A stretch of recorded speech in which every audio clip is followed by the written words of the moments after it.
जय माता दी। आप सभी का आपके अपने YouTube चैनल किटकैट स्टोरीज पर हार्दिक स्वागत है। गुप्त नवरात्रि के 7वें दिन माँ कालरात्रि और महाविद्या धूमावती की पूजा का विधान है। माँ कालरात्रि को देवी दुर्गा के 9 रूपों में से 7वां स्वरूप कहा गया है। नवरात्रि के 7वें दिन माँ के इसी स्वरूप को ध्यान रखकर इनकी पूजा की जाती है और देवी का ये नाम उनके स्वरूप के कारण है। इस स्वरूप में माता का वर्ण काजल के समान काला है। माँ कालरात्रि की 4 भुजाएं हैं। ऊपर की दाहिनी भुजा से माँ अपने भक्तों को वर प्रदान करती हैं और निचली दाईं भुजा से अभय देती हैं, जबकि बाईं भुजाओं में माँ कालरात्रि खड्ग और कटीला मूसल धारण करती हैं। इनके केश खुले रहते हैं और गले में विद्युत की माला शोभा पाती है, जिसकी चमक से ऐसा लगता है कि मानो बिजली चमक रही हो। क्रोध में माँ की नासिका से अग्नि धधकती रहती है और माँ कालरात्रि का वाहन गर्दभ है। अब जानिए महाविद्या धूमावती के बारे में। मान्यताओं के अनुसार माँ धूमावती की पूजा सुहागिन महिलाओं को नहीं करनी चाहिए। साथ ही इनकी पूजा में केवल माँ दुर्गा का ध्यान करके ही पूजा की जाती है। शास्त्रों के अनुसार माँ धूमावती का कोई स्वामी नहीं है, इसलिए यह विधवा माता मानी गई है। ज्योतिष शास्त्र के अनुसार इनकी साधना करने से भक्तों के जीवन में निडरता और निश्चिंतता आती है, साथ ही आत्मबल का विकास भी होता है। ऐसी मान्यता है कि महाविद्या धूमावती सूकरी के रूप में प्रत्यक्ष प्रकट होकर अपने भक्तों के सभी रोग और कष्ट दूर करती हैं, उनके शत्रुओं का नाश करती हैं। महाविद्या धूमावती के प्राकट्य से संबंधित कथाएं भी अनूठी हैं। पहली कथा के अनुसार जब देवी सती ने पिता के यज्ञ में अपनी इच्छा से स्वयं को जलाकर भस्म कर दिया, तब उनके जलते हुए शरीर से जो धुआं निकला, उससे ही महाविद्या धूमावती का जन्म हुआ। इसीलिए वे हमेशा उदास अवस्था में दिखाई देती हैं, यानी कि महाविद्या धूमावती धुएं के रूप में देवी सती का ही भौतिक स्वरूप है।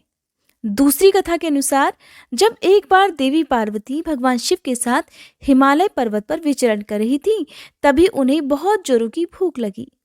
भगवान शिव से वे कहने लगी कि हे महादेव, मुझे भूख लगी है, कृपया मेरे लिए भोजन का प्रबंध किया जाए। किंतु देवी की बात सुनकर भगवान शिव कहने लगे कि देवी, अभी भोजन का कोई प्रबंध नहीं हो सकता। महादेव की ये बात सुनकर देवी क्रोधित हो गई और क्रोध के मारे कहने लगी, तब ठीक है, यदि आप मेरे लिए भोजन का प्रबंध नहीं कर सकते तो मैं तुम्हें ही खा जाती हूँ। और ऐसा कहते ही वे भगवान शिव को ही निकल गई। अब भगवान शिव तो स्वयं इस जगत के सर्जक हैं, परिपालक हैं, तब वे भी देवी की इस लीला में सम्मिलित हो गए। तब भगवान शिव ने उनसे अनुरोध किया कि हे देवी, कृपया मुझे बाहर निकालो। भगवान शिव के बार बार अनुरोध करने पर देवी ने उन्हें उगलकर बाहर निकाल दिया।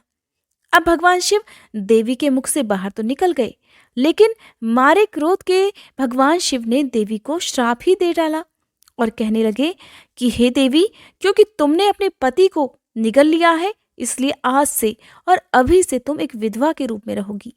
कहा जाता है कि बस तभी से महाविद्या धूमावती विधवा के रूप में रहती हैं और उन्हें इसी रूप में पूजा भी जाता है। महाविद्या धूमावती के अगर स्वरूप की बात करें तो ये श्वेत वस्त्र धारण करती हैं, इनके खुले हुए केश हैं, हाथ में सूप धारण करती हैं और इनका वाहन कौवा है। ऐसा कहा जाता है कि महाविद्या धूमावती क्योंकि एक विधवा के रूप में होती हैं, इसलिए सुहागिन महिलाओं को प्रकट रूप में उनकी पूजा नहीं करनी चाहिए और न ही उन्हें भोग वगैरह अर्पित करना चाहिए। आज के दिन केवल मानसिक पूजा कर उनका ध्यान रखकर आप उनसे क्षमा याचना कर सकते हैं और अपने सुहाग की लंबी आयु के लिए उनसे प्रार्थना भी कर सकते हैं। महाविद्या धूमावती दरिद्रता को दूर करती हैं, रोग कष्ट को मिटाती हैं और क्रोध को भी शांत करती हैं। वह अकेली हैं क्योंकि उन्हें विधवा के रूप में ही पूजा जाता है। उनके समान कोई दूसरी शक्ति नहीं है और वह अजेय हैं, अर्थात उनको कोई जीत नहीं सकता। चंड मुंड और शुंभ निशुंभ प्रसंग में देवी कहती हैं कि मैंने प्रण किया है कि जो मुझे युद्ध में जीत लेगा मैं उसी का वरण कर सकूंगी, लेकिन कोई भी युद्ध में उन्हें जीत नहीं पाया, इसीलिए वह अजेय हैं और अकेली हैं। महाविद्या धूमावती को देवी लक्ष्मी की छोटी बहन भी माना जाता है। लक्ष्मी जी जहाँ धन की देवी हैं, वहीं अलक्ष्मी के रूप में धूमावती उनकी बहन है। इसी कारण ये भी माना जाता है कि दिवाली के दिन महाविद्या धूमावती प्रस्थान करती हैं और उनकी जगह पर देवी लक्ष्मी का आगमन होता है। देवी धूमावती अकेली, विरक्त, स्वयं नियंत्रित हैं। उनका कोई स्वामी नहीं है। वो जहाँ भी रहती हैं, जहाँ भी जाती हैं, अकेली ही जाती हैं। इसी तरह दरिद्रता भी अकेली ही रहती है, उसके साथ कोई नहीं रहता। यहाँ तक कि दरिद्रता में कोई किसी का साथ भी नहीं देता। यदि कोई गरीब हो या आर्थिक तंगियों का सामना कर रहा हो तो कहते हैं कि उस स्थिति में नाते रिश्तेदार बंधु बांधव भी साथ छोड़ देते हैं। देवी के साथ भी यही है।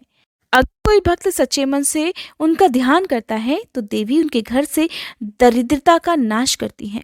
श्री लक्ष्मी जी का आह्वान करके उन्हें बुलाती हैं, जिसके फलस्वरूप भक्तों के घर में धन धान्य के भंडार भरते हैं, उनके घर में आर्थिक तंगी नहीं रहती है।